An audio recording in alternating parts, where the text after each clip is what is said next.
Yeah, welcome everybody. Yeah, so I wasn't quite sure on sort of kind of exactly what, sort of kind of what's new with the 1.0, sort of kind of contrasted with what, um, since, the previous release, what happened in the last 6 weeks or so forth. So I'm just gonna go ahead and yammer a bit about what I think are some of the interesting bits. So if we kind of start thinking about where we started when we released, um, uh, let's say we released the first version out out into the open in the Knative repo. So at those times, we basically had the serving, build, and the eventing. And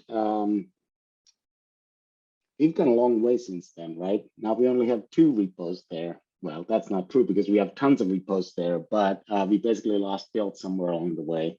But we didn't really lose it in the sense that it's gone away. It actually has gone away, kind of like what the parents in the United States, maybe elsewhere too, they tell their kids when the pet dies that they went on the farm to be a better place. So this, of course, is tecton. So, but before we kind of get, or before I continue more about the tech side of things, one of the things that I really want to underscore, highlight, bold it, is the what's happened in 1.0 is looking back and seeing the amount of growth in the community and the amazing community we've been able to build from the very early days. Looking at all kinds of folks who are doing presentations, where it's being used. Just a few weeks ago, there was KubeCon, and I was fortunate enough to attend that in person. So being able to go and chat with a bunch of folks who are using Knative and how they're using it, and that was just fantastic. So especially since this is a community meeting, just wanted to say thank you for everybody. And for everything you're doing. So that's been a very humbling experience, and it makes me super proud that we've been able to accomplish that. All right, so a lot of the things have changed from those days in a sense, and because one of the things we did a lot of time noodling over and sometimes arguing over and so forth was ensuring that we get the model right. So one of the things we wanted to do was not build in another pass, but it really was, we wanted to build these reusable building blocks that could be assembled into a pass.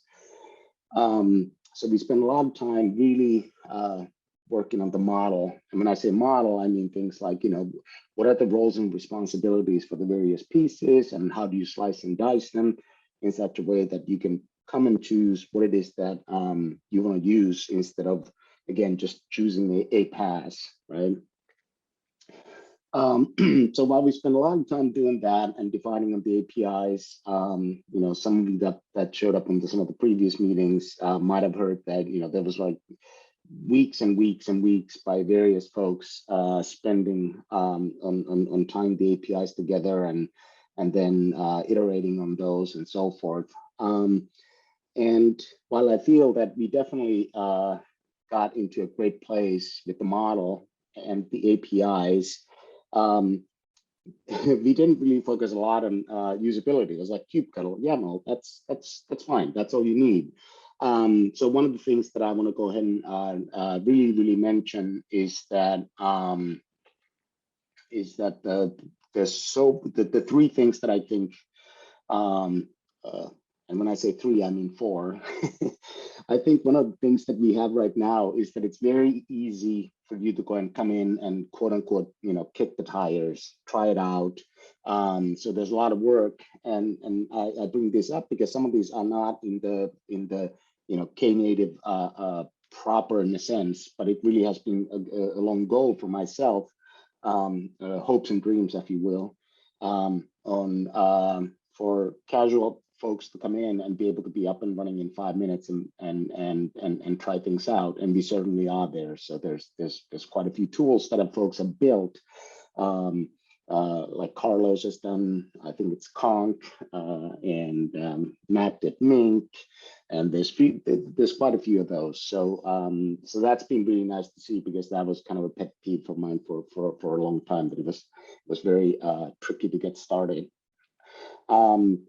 And along in the same vein, one of the nice things that has been getting a lot of care and feeding is the docs. So the documents was overhauled, and it looks so much better. And that was a tremendous effort by folks. So that again has been a pet peeve of mine. So if you join many of the working group meetings over the years, I've always been complaining about them. So it's been amazing to see that happening. And the command line that the client is just super awesome. Again, kind of going into the folks that want to go ahead and get started and not write a bunch of YAMLs and whatnots. It's been great to see. So I think it's much more approachable to folks. And then of course it's also with the operator work, it's easier for you now to go and keep your system up and running. So when there's new releases, because we again have been keeping on the six week release train cycle for a while now. So if you want to go and choose to go ahead and upgrade every 6 weeks, then by using tools like Operator is fantastic. Which again speaks to the maturity of the project, that those are the kinds of things where there's a lot of work that is going on. So those are sort of kind of the quote unquote, hazy kind of core bits and pieces. But I think there's a lot of other neat features that have been added that when you squint your eyes, they're not necessarily in the API, and we're in the original API, and they, you could argue they don't even belong there. So there's a lot of really neat features that have been added on top of it or parallel to it.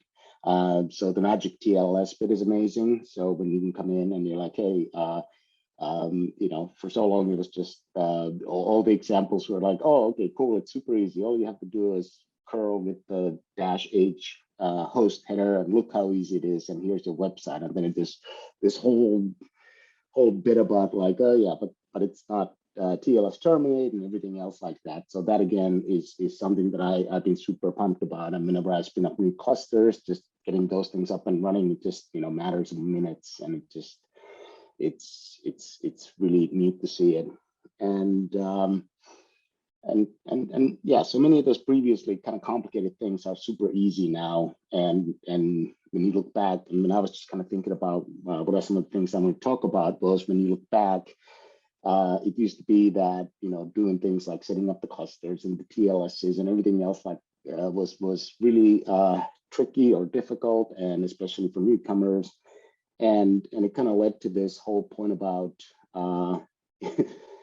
the clusters sort of kind of became like these things you have to, the old Kubernetes cats, no cats, pets versus cattle analogy. So it makes it super easy now to go ahead and start kind of treating clusters much more like that, because it's so easy to go and spin them up and get everything up and running in there. So that's going to lead some, I think, some pretty neat stuff down the line.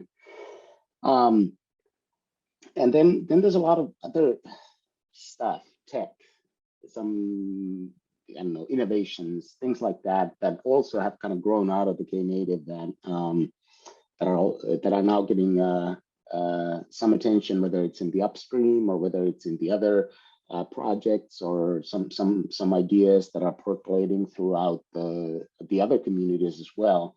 So that's been really kind of awesome to see. And I think sometimes it doesn't get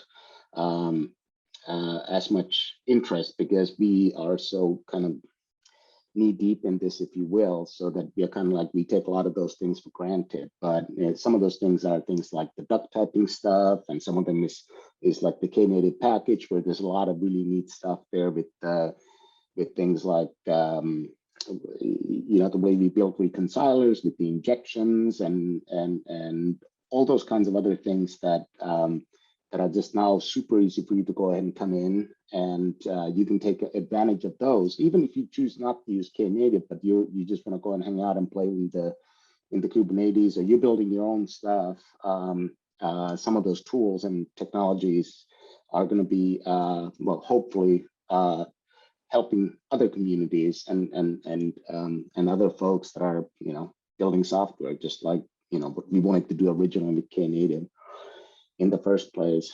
And then some of the productivity tools, like we have some dependency management tools because we are releasing fast and furious, so being able to roll things out can be a bit of a pain.